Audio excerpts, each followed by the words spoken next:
Welcome to the 5:30 p.m. January 11th, 2024 Special City Council meeting, CDBG presentations. We do have a quorum, so I'll call this meeting to order. Would you please join me in a moment of silence?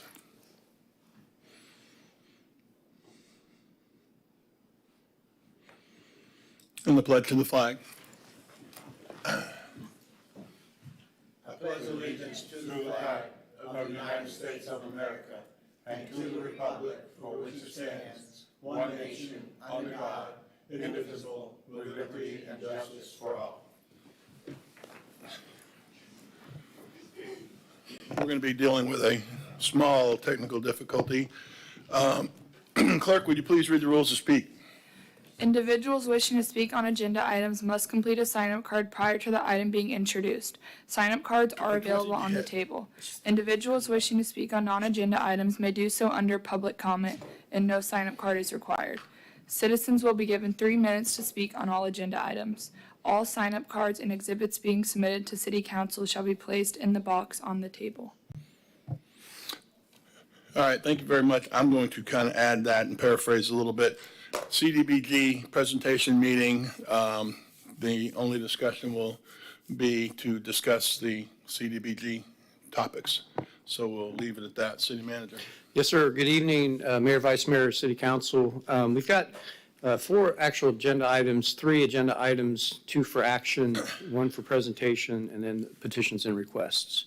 So you will be voting on item 2 and item 3. The Community Development Block Grant FY 22-23 Annual Report and the FY 24-25 Request for Proposals.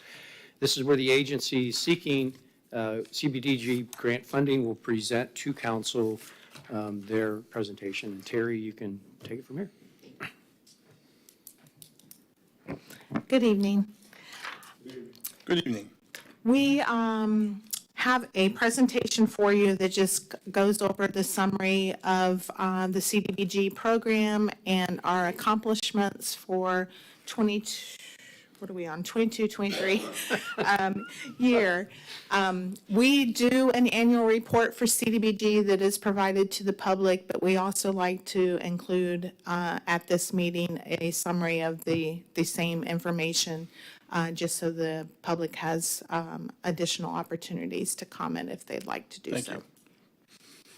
So, as stated, we're here for a purpose of this special meeting is to provide an update on our CDBG as well as our home. We include the home grant because that's part of the action plan that we do every year. So you'll see the strategies that we use, and we'll also hear from agencies seeking funding for next year after the presentation.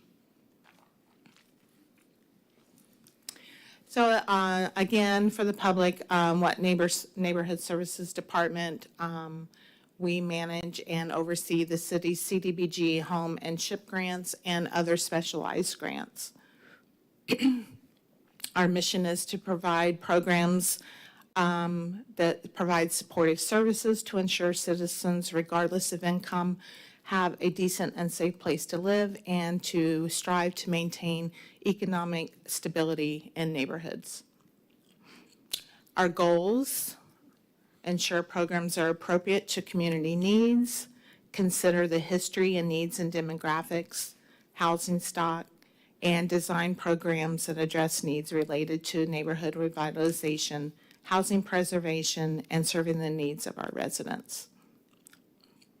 Our revitalization objectives you see here, we want to focus on small and targeted areas to achieve visible results, and we want to address neighborhoods such as rehabilitation programs, redevelopment programs, capital improvement, and economic development programs. Our preservation objectives, we have several programs that we fund with our grants. We have our housing rehabilitation programs, emergency repairs, and also historic preservation. To serve the needs of the citizens, we create affordable housing units, improve accessibility, make emergency repairs to prevent displacement, improve our infrastructure, and prevent homelessness. Our housing objectives, we concentrate on neighborhoods to prevent declining and deterioration of those areas. We provide safe and efficient housing through financial reach to our residents. We stimulate broad interest in neighborhood preservation, prevent homelessness, create opportunities for decent, safe, and accessible, affordable housing, and we partner with our other programs for maximum impact. And those programs are some of those that you'll hear, our partners that you'll hear from this evening. So we have an outline of our methods of implementation. You'll see here in these bullets the community needs that we assess.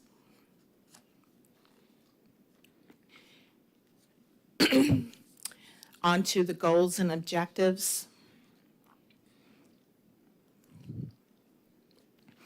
And then a part of the process is to plan for change. We must monitor both our met and unmet needs, support activities for those needs, secure community support, reach out to our residents and stakeholders, understand market conditions, and target programs that are right for those conditions. We also analyze our available resources and also our constraints. We have to analyze our organizational staffing and availability of our consultants and contractors and inventory potential additional partners. So an overview of the CDBG grant program. They are federal funds that come directly from HUD. The city is an entitlement city. They're not pass-through dollars. We get those directly from HUD. Of those funds, 15% can be used. With the adoption of our neighborhood revitalization strategy area plan last year, that provided flexibility, and there is an exception for that 15% if we do increase services in that target area. 20% of that we can use for administrative purposes, and the remainder, 70%, must be used to serve low and moderate income persons. So with CDBG, you can do housing, economic development, infrastructure, public services, and revitalization activities. If you may recall, we also have an additional CDBG COVID-related grant that we received 2 years ago. We are still working through that grant, but that gives you an outline of what that grant was for. For our home grant program, those are federal funds, but we do not get those directly from HUD. Those come through Brevard County as part of our participation in the home consortium. 15% of those funds must be set aside for what we call CHODO organizations, that's community housing development organizations. We are allowed up to 10% for administrative, and the rest of the funds must go for only housing activities. So we can't do infrastructure or public services with those funds, only housing type activities. And those funds are used to match to get SHIP dollars. You've heard of the SHIP grant program, and that's what that is used to match that. So during 22-23, you see the available revenues here. That was a cross between the CDBG and home grant program. It included prior year funds that were carried over from previous years, and that could, we actually had 3 years of funds. So going back to 2020, out of those 801 funds from the prior years, those funds have all been encumbered and allocated for projects, so it's not like funds that are just sitting there. The project's just incomplete during 22-23. So last year we expended 500, just over 500, almost 513,000, and then you see the balance there at the remaining at September 30th, 2023. This gives you an outline of the public service projects that were completed during 22-23 and where those funds went for those agencies. Additionally, we utilized CDBG funds for a sidewalk improvement project in the NRSA target area. expending just over $206,000. And here outlines those ongoing projects that I mentioned. So we have those amounts sitting in those projects for those carryover funds.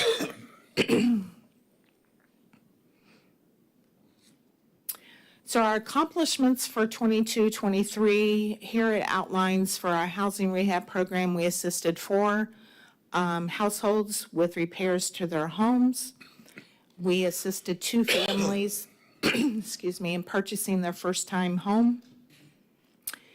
We assisted just over 3,200 citizens through CDBG funds through our nonprofit agencies. And we installed sidewalks on Gibson Street in the NRSA target area. And then we also assisted 2 households through our COVID emergency grant. That's the end of the 22-23 report before we go into leading into building up for 24-25. If anyone has any questions at this time. Any questions? I see none. Okay, great. Before I go on to 24-25, I just wanted to take a moment to remind you that during this year, the city regained operations of the Harry T. Moore Social Service Center. So I just wanted to take a brief moment and bring you up to date on that. In October, Neighborhood Services has the center back under city operations. So during that time, since between October and now, we have successfully hired a social recreational coordinator for the facility. We have an additional FTE that will be coming on at mid-year. We are still in the process of getting the kitchen facilities clean so that we can start back community dinners. It's been a little challenging getting a contractor to provide those services. In the meantime, we will be catering for community dinners. Our first one will be the last day of this month, January 31st. It's a Wednesday. And we're going to do that in conjunction with our first bingo event. So it sounds fun. We're implementing also additional social recreational activities. We've updated our Facebook page and the city's website with a calendar. Those provide, as well as we send out notices, but we'll have every other week an event called what we're calling Game On, and it allows residents to come and socialize with their neighbors while playing various board games. We have checkers and chess and dominoes and all kinds of fun games and puzzles for them to do. So we look forward to increasing that as time goes on and bring back some more information for y'all in the very near future on that. Good. All right, so as part of each year, we do an action plan that outlines what activities we will do for the coming year. And we use our consolidated plan strategies to design those each individual year. And these are your strategies that we utilize that were put into the 5-year consolidated plan. And it's basically to increase affordable housing and housing for special needs, support public services and social recreational type of activities, as well as job training, recreational, and also youth programs, provide infrastructure and neighborhood improvements, and enhance safety and sustainability and support for neighborhood-based organizations. This is a snapshot of the last 10 years of the CDBG and home revenues that the city has received. So you can see back in 13-14 is when there was a downturn in the grant programs, and we're slowly working back up to back when we had historical numbers prior to that. Although we're getting back where we were at, because there are more cities becoming entitlement cities now, but due to population, The amount of grants are leveling off and have dipped slightly just because now those funds have to be equally amongst more cities.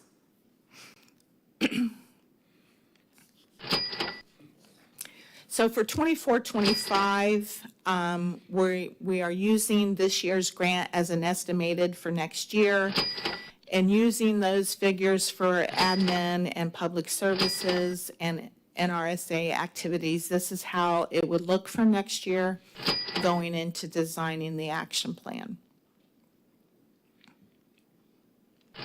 For our home program, again, we're utilizing this year's amount and how those would spread out for programs.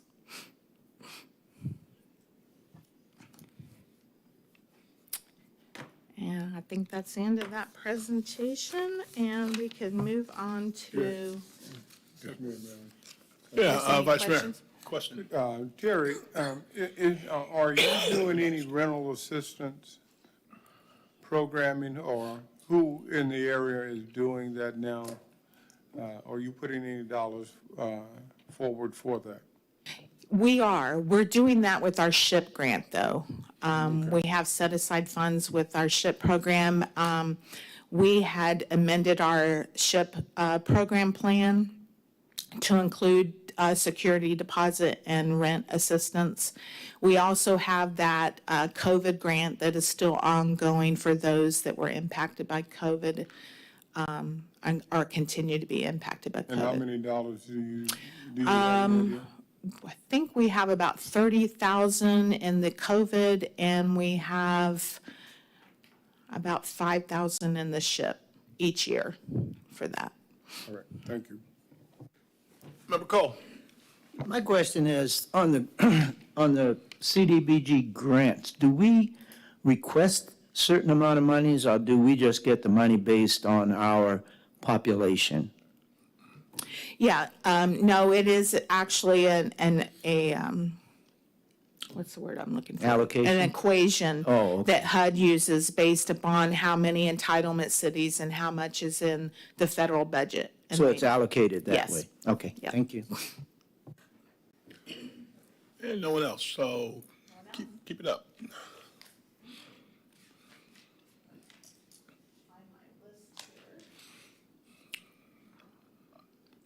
So first, we will have Aging Matters in Brevard for their senior nutritional meal program. They're requesting $15,000 for 24-25. All right, thank you very much.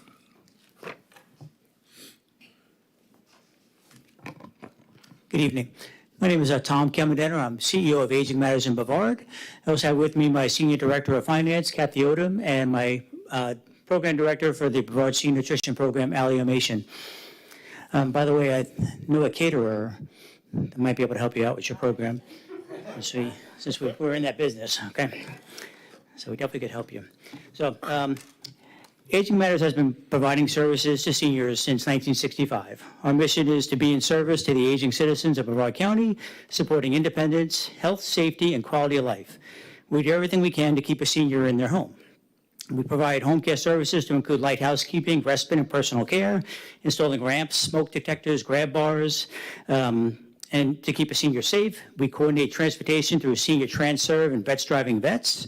Pets on Wheels, having pet food delivered once a month so seniors don't have to share their meals with their pets. Our Sunflower House is a caregiver support center that's in West Melbourne that also provides avenues of like Alzheimer's talks. They'll do talks for people, caregivers to people dealing with cancer and those type of things. So all types of caregiver services they do there. We also give away DME, and all sorts of items like that. Now, the Brevard Senior Nutrition Program delivers Meals on Wheels to homebound seniors Monday through Friday throughout the year, excluding holidays. Our Meals on Wheels program has provided more than 229,000 nutritious meals to our homebound seniors, delivered by more than 600 volunteers. Now, we are more than just a meal. We are a safety check that makes sure that every senior is safe in their home. If we arrive at a door and there's no one there, we're not getting an answer, the volunteer is calling our office. Then we are calling an emergency contact. If we can't get the emergency contact, we're calling the hospital. we're going to make sure we do everything we can to find them. If we're not getting any contact at all, we're contacting the sheriff or the police departments to do a wellness check to make sure that they are okay. Now, a lot of times what happens, somebody's taking them out to the hairdresser or taken to a doctor's appointment, they just didn't let us know, and that's the good part. We love to hear that, but many times in a year, we save lives. Where somebody has fallen on the ground or is incapacitated, and because of that volunteer, we make sure we get somebody there to them. By delivering that meal each day, we're fighting isolation with a friendly social contact from our drivers. And of course, there's food insecurity, making sure that nutritional needs are met. Now, let's just tell you a brief story. So back in April, one of our volunteers let us know that one of our clients was not doing well and that they really could benefit from a secondary meal. So our area supervisor came to me and asked if they can give them a PM. A PM is an evening meal that's cold. So they get a hot meal and then they'll get an additional cold meal. And how we rate that is that our seniors with the highest nutritional score goes from a 1 to a 5. Anyone with a 5 automatically comes on the program. But also we consider those at a 5 for a secondary meal if they need it.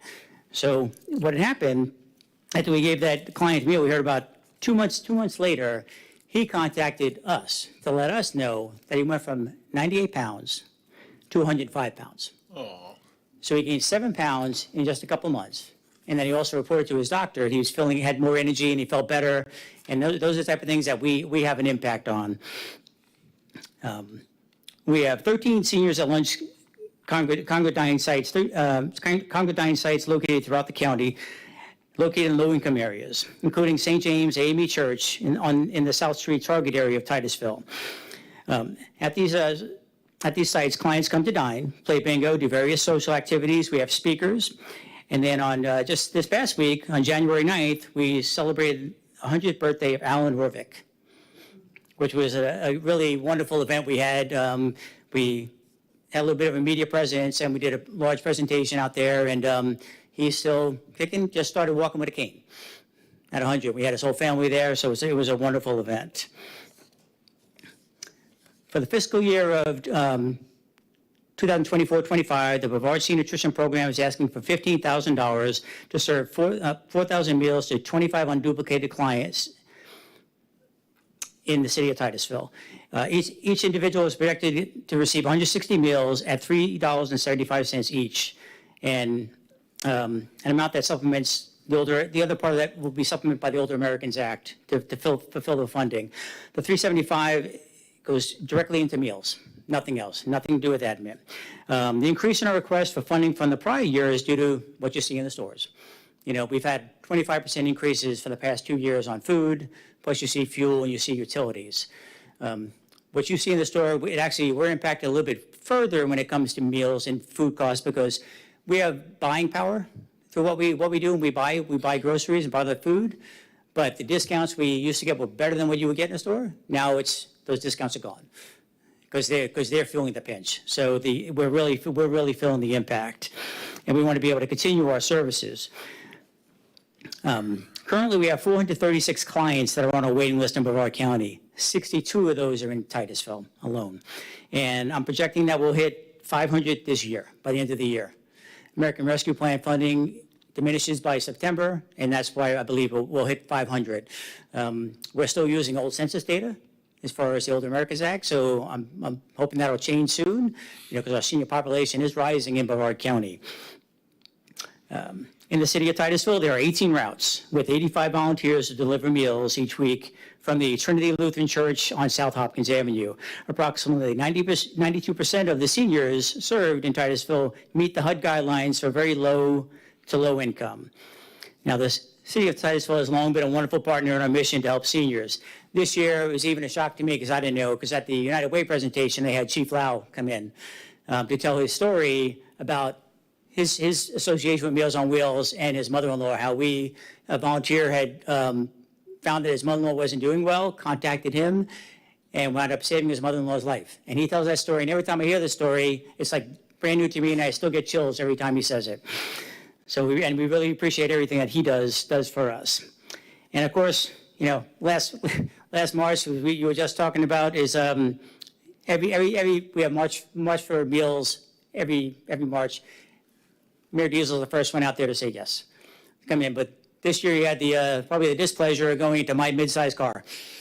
As we went around there to deliver meals. So, he squeezed himself in. I put the seat all the way back, and so we went around delivering meals. What amazed me, too, is that everywhere we went, he knew somebody.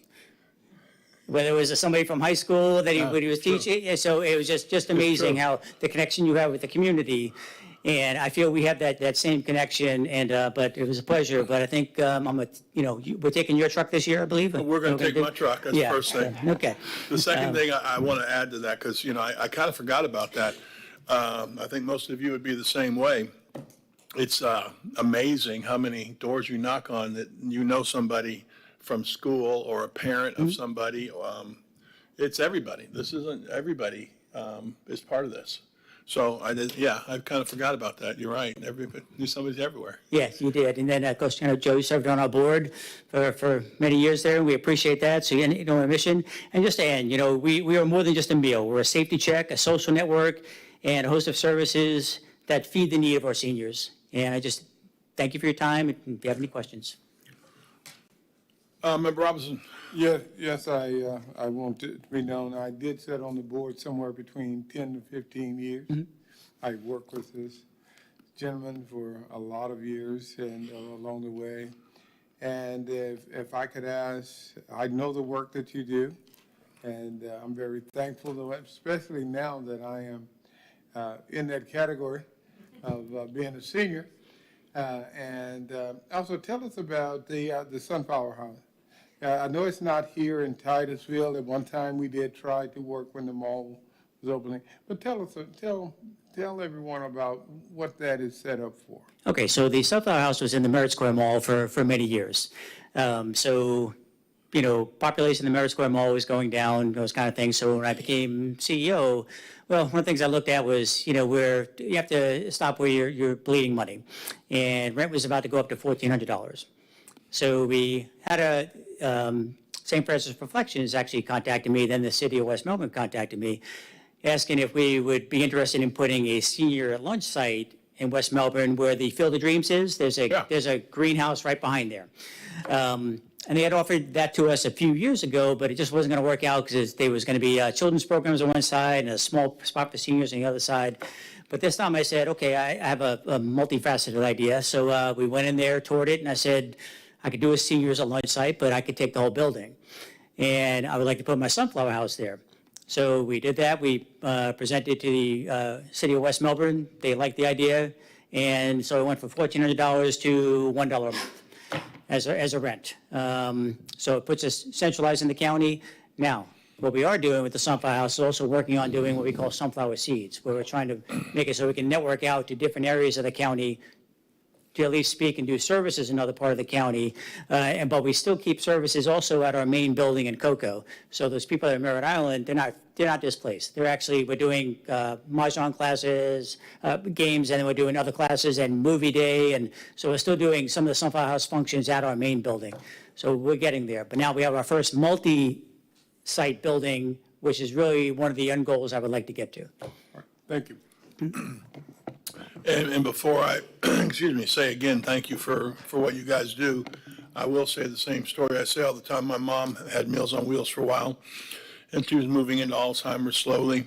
And it wasn't just the meals that were important to her, because one thing some people don't realize, I didn't realize about Alzheimer's, is they forget to eat. They just don't eat. And the biggest problem she had was, she was losing weight fast, and we've realized she couldn't stay home very much longer, but the people would come and that would remind her to eat. But the most important thing was the interconnection, the fellowship. There you go. Thank you. The fellowship with the people who came to the door. It's a big deal to have anybody come to the door for them, but then somebody who will sit there just for a few minutes and say, how you doing? How you feeling? How's everything? That was a big deal to her. So I will always be grateful for that, and certainly appreciate what you do. And we'll continue to say yes where I can say yes. Thank you. I appreciate Thank you, that. guys. Appreciate it. Any questions? Nope, we're Okay, good. Thank you. All right, next we have Brevard Alzheimer's. They are requesting $8,400 this year. Got ahead of myself a little bit there, didn't I? You can speak for me, that's fine. Yeah, especially after trying to follow Tom here. My name is Sean Odell, I'm with the Brevard Alzheimer's Foundation, and she's correct, we are asking for $8,400 to help with our non-emergency medical transport program and our mobile food pantry. We provided over 42,000 miles of trips for Titusville residents last year. Many of those to doctor's appointments, grocery stores, the VA, which is quite a clip from here. But we have 12 company vehicles that are all operated by DOT-trained drivers. They're staff employees. They're not volunteers. So if someone needs a ride and they call, we're going to get them there. It's not going to, you're not going to have to worry about someone, canceling on you last minute. The Brevard Alzheimer's Foundation, this is one of our programs. Of course, Joe's Club being our primary service for adult daycare. We also have, as I mentioned, the mobile food pantry, which is a partnership with Central Florida Second Harvest Food Banks. They actually give us about 300 boxes of food 3 times a month that we deliver all across the county with our drivers. And this money here helps to kind of cut those costs, because even though the food is free, we're giving the food free of charge. Delivery is not free, of course. So our money is leveraged with money that we get through a grant with Department of Transportation. That also covers our vehicle costs, some of our employee costs as well. We also have, we get our gas through the county, so we get it at a discounted rate, luckily. But it still, of course, adds up. And if we're using our big vehicles for people that need lifts or like wheelchair transport, that kind of thing, those vehicles do not have the best gas mileage. Average trip can last anywhere from 1 hour to 3 hours. Our drivers do not just drop you off and leave. They will take you to the appointment. They'll wait with you and they'll bring you home. So there's no worrying about having to call someone to take you home or anything. They will wait with you and they will get you home. The majority of our trips do run between 10 and 2, which is our downtime for our daycare. So in the morning and afternoons, we bring people to and from our daycares. And in the middle of the day, when we have the downtime with our drivers and vans just sitting there, we're able to do those doctor runs and things like that as well. We're working on trying to set up a HUD run with facilities up here in Titusville as well. We do that currently with other counties or other cities, where we pick up like a group of individuals from one HUD housing development and bring them to like Walmart or Aldi's or somewhere else where they can do their shopping. It helps us with bringing more people in a vehicle than just one person here back and forth.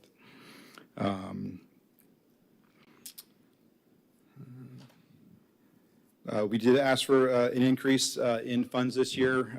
Part of that also is an increase in our unit rate, mainly due to increase in costs and so forth. But we're shooting to provide 1,050 one-way trips to basically 1,050 duplicated residents as well. So. You good? Again, my mom gave me a lot of experience with these things, and we used to take her to Joe's Club. And again, I talk about how when the Meals on Wheels folks came up, the interaction and the fellowship was important. We'll see that tenfold when they go and they sit in a chair in a group of people. And if you get a chance, I would advise this to anybody who wants to see what's going on, is just sit in the activity room for a half hour. You'd be amazed at the interaction, the smiles. My mom sometimes, through the Alzheimer's, could get very quiet, not say a lot, not interact a lot, not a lot of facial expression sometimes. It was sad. But when she went there, it seemed like everything changed. And it was like a magic place. And it had a spirit there that, and the workers are amazing. I have visited several times in the past, and when I'd go there, most of those folks are former students of mine, and I was always really proud of them to be there. I actually would like to get back there. Seeing you reminds me of that to, again, just you get in there for 20 minutes and watch the activity room, and you'll leave feeling better. So, City Manager, you may recall one of the first things that I did, and you had a lot to do with it, was getting a sign. Because I was actually on the, I don't know if they even have it anymore, but the Alzheimer's Foundation Board of Directors. I used to go down to Melbourne every month and meet with those folks, and that's a great group of folks down there. Have all the right reasons to do great things monetarily. I couldn't find Joe's Club when I first tried to find it. I couldn't find it. I knew it was in the Parkway Center there somewhere. And so we got a sign, and that has been very helpful. And every time I go by there, that's kind of a, that important thing to me. So, Member Robinson. Yes, I ditto what the mayor said. I was around when they first started coming up with Joe's Club back in 1997, and it was bringing it to Titusville and to Barber County, and I worked on that board. And I just had a brother this year to pass from dementia, and in Dallas, I'm from Dallas, and it was cruel, some of the things that he had to go through. And I know that we have the facilities here and the services here in Brevard County to help families and individuals to go through that. And I applaud even more so now of what the work that you do. And I thank you from the innermost part of my heart. Love to have you come back and visit us, and, whenever you want to come by. Yeah, I definitely would like to do that here in the next couple of weeks while it's on my mind. And I'd be remiss if I didn't say that sign and everything else that I've tried to do down there in the past. Commissioner Pritchett was also a huge help with that. So any other questions? I can't thank you enough. And again, and I'm sure they do, but I can relate to the families.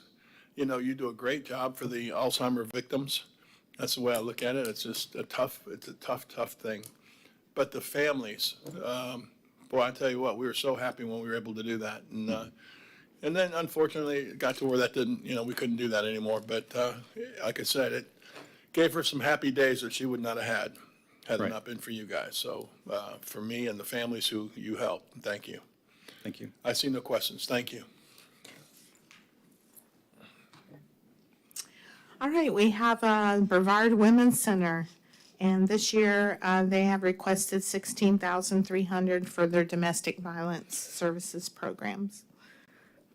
Terry, can you, because I forgot to write it down, what was the Joe's Club request? $8,400. Thank you.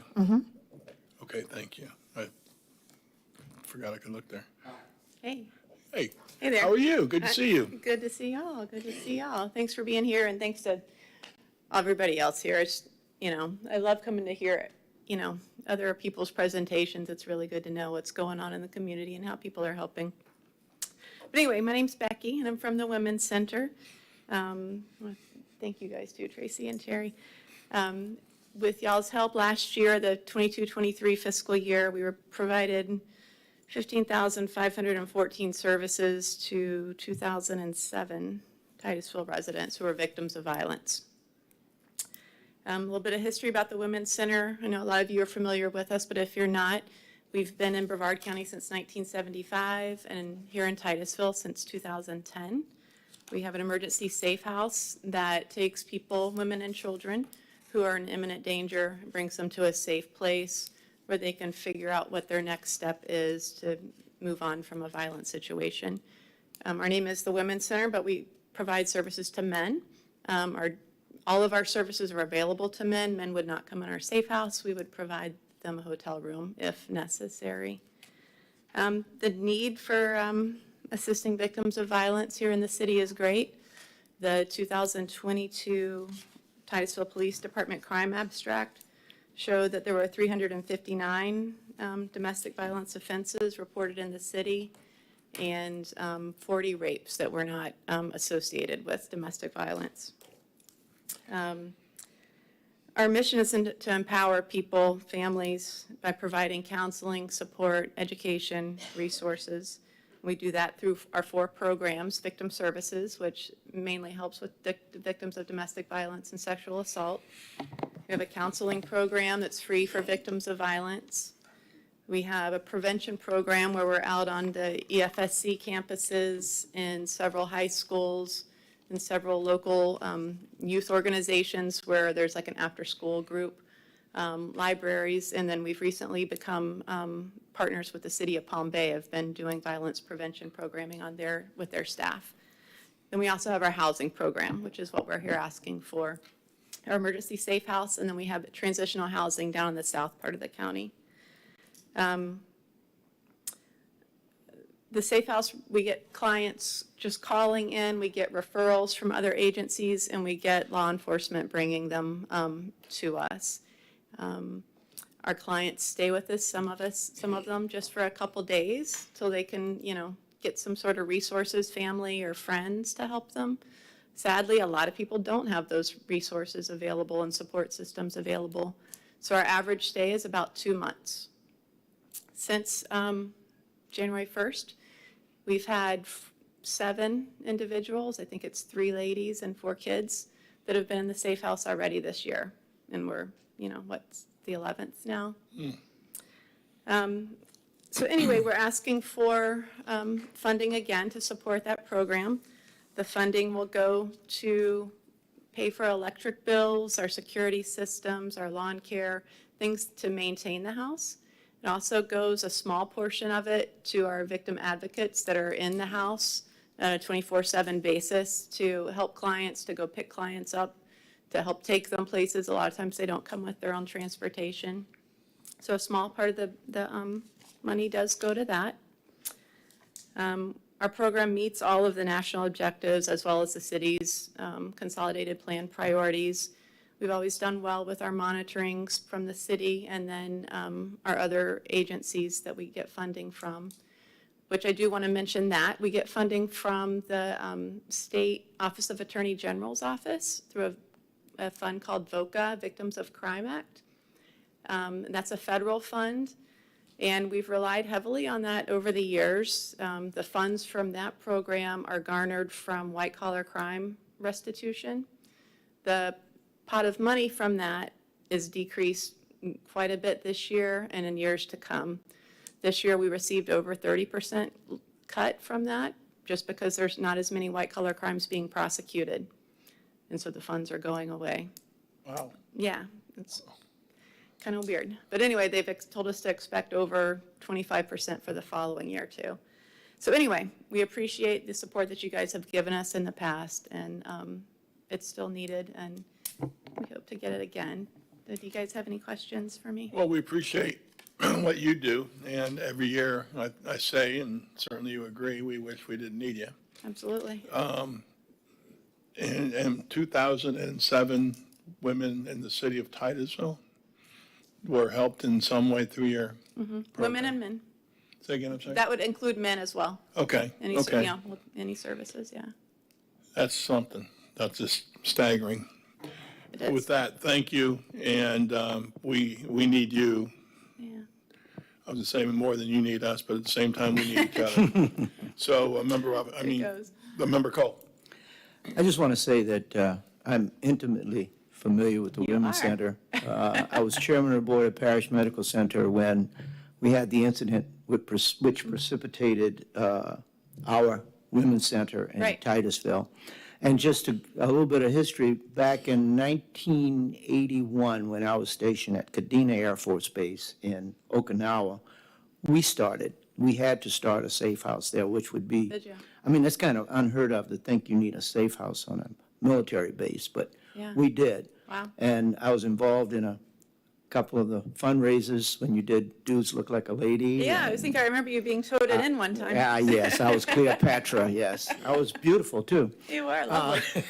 But intimately involved, and the work that you guys do is just phenomenal. Yeah. I did not realize that the need was so great, but thank you. Yeah, well, I always say, I write grants and, add and subtract. I don't work with the clients and our advocates. I can't tell you just how proud I am of them because, they're out there every day and listening to hard tough stories, and they're just wonderful. They're just wonderful. So they're the ones that do the hard work every day and are so good with people. They couldn't do what they do if they don't have you. Let's Well, not that's forget that true. either. Vice Mayor. Yeah, thank you, Mr. Mayor. Again, I'm partial to all of you because I was in your shoes there for so many years, and my heart is broken that it's not more agencies that are seeking funding. Not to take anything away from any of you, I was helped find the house that you're there and did some work on it through when I was at North Brevard Charity. So Yeah. I thank you. And I've had to be arrested and everything to raise dollars for the Women's Oh, Center. right. Yeah, and Got some bail money, that was a lot of right? fun. And but you do a wonderful job. It's very much needed, and bravo Zulu is the term that job well done, and continue to do your work, and you will forever have my not only official support, and that's all of you do, as well as my personal support as well. Yeah, we appreciate it. Absolutely, encore that. So with that, thank you so much for Thank what you. you do and your entire team, because clearly it takes a village.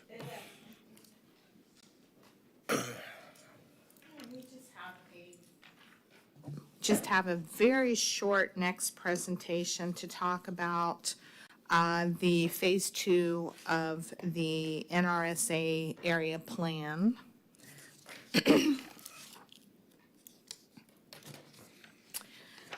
So out of the balance after the public services 15%, we will have the remaining balance less admin for Phase 2 of the NRSA plan.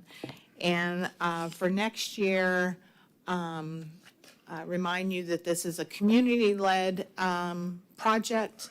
We meet with the residents of the area to discuss implementing each phase of it.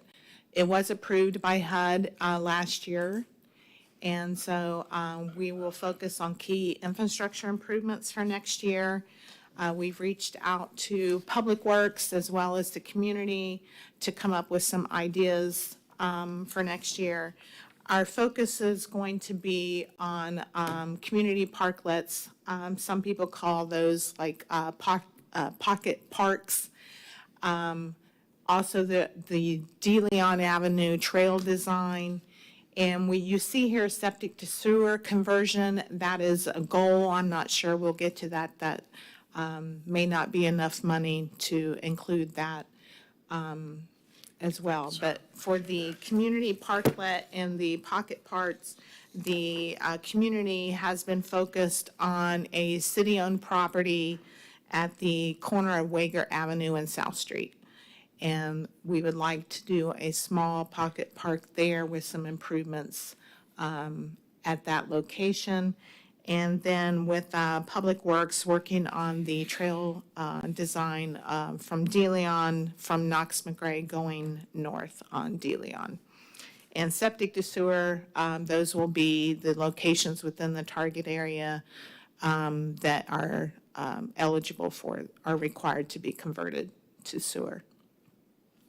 And the amount of funds for those efforts for next year are just a little over $200,000 if the grant is in line with this year's grant. And with that, that's all we have for our presentation on CDBG this year. All right, very good. City Manager, guide me. Yes, sir. Unless you have any other questions of staff Nope. or any of the applicants. See none. We're on to agenda item B, or correction 2, which is the FY 23-24 Home Invest Partnership Program Disbursement Agreement with Brevard County and the associated budget amendment.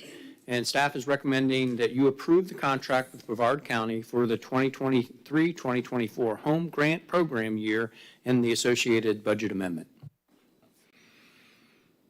All right, so we want to run that through. Do I need to do cards on that? Yes, sir. Do we have any cards on that? No cards. I would have thought not, but that's good. I need a motion on that. Probably, make- go ahead. I'll make the motion to approve the contract with Brevard County for the 2023-2024 Home Grant Program year and associated budget amendments. Second. I have a motion and a second. Roll call vote? Member Cole? Yes. Mayor Diesel? Yes. Vice Mayor Robinson? Yeah. Member Stokel? Yes. Passes unanimously. City Manager. On to item 3, which is the State Housing Initiative Partnership, or SHIP, Grant Program Interest Income. And staff is recommending that you approve the budget amendment to distribute the earned interest on the SHIP Trust Fund for the period covering July through September 2023. Call the cards? No cards. Motion? Okay, I'll make the motion to approve the budget amendment to distribute the earned interest on the SHIP Trust Fund between July and September of 2023. Second. I got a motion and a second. Roll call vote? Mayor Diesel? Yes. Vice Mayor Robinson? Yes. Member Stokel? Yes. Member Cole? Yes. Passes unanimously. City Manager. Last item is petitions and, from the public present and for the special meeting CBDG related. Yes, and I'm sure they have all been there with us, but even before we get to that, I just want to say again, I thank all of you. I know the council has and does. Every year, this is one of the happiest and toughest days because it's happy that we have you out there. It's tough that we need you out there. Some of the numbers you guys toss out every year, in your case, sometimes the mileage of the people you take places from Joe's Club is just, what a service, was amazing. The Women's Center, the number, 2007, I think it was, men and women that come on, Titusville, not us. But yeah, it is. It really is. And then certainly I've got a chance to be a very small part one day, and boy, you just don't even realize the people out there that don't eat if you don't get out there. So with that, I just thank you so much. And is there anybody who wants to speak at petitions and requests? I see none. And Mayor, before you adjourn, I just want to publicly thank Terry and her team for all the efforts that they do year after year. It's always consistent. It's always well done. Taking back the reins of the Moore Center has been Absolutely. a lot of work for her and team, and I think they're doing an outstanding job. So I'd just like to publicly recognize Terry and her team. Absolutely. Not only that, I can tell you from my point of view, when I get a phone call about, and because I've called you more than once, or, housing, homeless, hungry, whatever it might be, you are the mother goose in my mind. You are, seriously. All the time I've been here since 16, I guess 8 years-ish, and long before that, I'm sure. And it's amazing to me, as tough and stressful as that has to be, not just with the difficulties you deal with that you want to solve, but all the paperwork and all of you are constantly on the move. And certainly I thank you and admire you, and, I try not to, it's hard not to call you because you're the one. First of all, if I don't know what to do, I can always go to Vice Mayor. He's been around that his whole life too. But he normally says, call Terry. So thank you both so much. And certainly. Thank you. I'm sure It's she really definitely a does do lot. team effort. We have a great team. Yes. And clearly, again, it's just kind of like going to Joe's Club. When I walk through your place, whatever it is, it's not slow in there. Something's always happening. Something's always moving. So thank you guys so very, very much. It's our goal to come back before you the last meeting in February with funding recommendations. That's awesome. And that's always it always makes me proud that this is something that we do. This is a group here that I'm so glad to team up with. So with that, and if council has anything else? We're good? With that, thank you. Meeting adjourned.